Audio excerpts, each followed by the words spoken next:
হৰ হৰ মহাদেৱ। আজি মহাশিৱৰাত্ৰি, সকলোকে শুভেচ্ছা জ্ঞাপন কৰিছো। এই শিৱৰাত্ৰি বুলি অকণমান সাজি কাচি যাওঁ আৰু মন্দিৰলৈ। কোনটো মন্দিৰ যাম ভাবি মানে অপশ্যন গুৱাহাটীত বহুত অপশ্যন, এঠাইত গ'লেই হ'ল আৰু আমি প্ৰথমে সেৱা কৰি লওঁ, তাৰপিছত বিভিন্ন জেগাত ফুৰিম চাগে আৰু চাই লওঁ কি কৰোঁ। সকলোৱে ক'ত ক'ত শিৱৰাত্ৰি পূজা কৰিবলৈ গ'ল জনাব।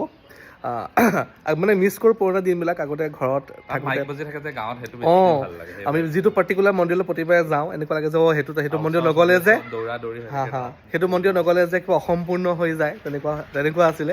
মন্দিৰত গ'লেহে মানে ভাইবটো পোৱা যায় যে শিৱৰাত্ৰি আজি এনে ফিলেই নহয়, সেইটোৱে তাত বেছি ভাল লাগে।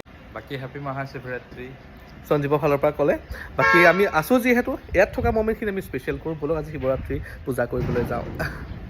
পূজা বা এনেকৈ মন্দিৰলৈ যোৱাৰ ক্ষেত্ৰত আমি জেনেৰেলি একো খাই নাযাওঁৱে, কিন্তু আজি দেৰি হ'ল কাৰণে নিৰামিষকৈ মানে পিঁয়াজ নহৰু নিদিয়াকৈ এনেকৈ ভাজি পুৰি মিঠাই খাই গৈ পালোঁ বশিষ্ঠ মন্দিৰ।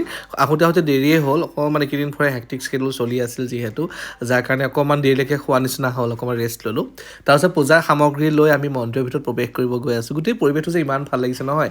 বশিষ্ঠ মন্দিৰ আজি বহুদিনেই হ'ল নাই যোৱা, কেতিয়া লাষ্ট গৈছিলোঁ পাহৰি থাকিলোঁ জানেনে।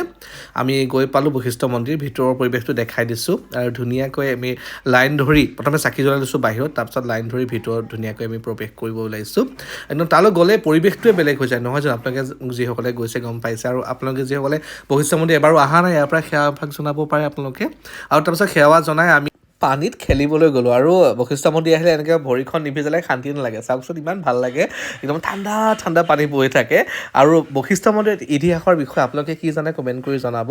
আমি যিখিনি শুনিছোঁ সেইখিনিয়ে জানো, আপোনালোকে কি জানে সেইটো জানিবলৈ মোৰ বিৰাট ইচ্ছা গৈছে। এইখিনি সময়ত অলপ পানীত খেলিলোঁ। তাৰপিছত আমি এটা বিশেষ মন্দিৰলৈ গৈ আছোঁ, য'ত আমি আজি 5 বছৰমান ধৰি পূৰা কণ্টিনিউৱাছলি যাওঁ আৰু খিচিৰি খাওঁ, যিটো গুৱাহাটীৰ মেগজিনত অৱস্থিত বৰবাৰীৰ কাষত। তাত ধুনীয়াকৈ ছিষ্টেমেটিকেলি প্ৰসাদ ভোগ এনেকৈ দিয়ে, বিৰাট ভাল লাগিলে আৰু আমি এনেকৈয়ে চেলিব্ৰেট কৰিলোঁ। আৰু আপোনালোকে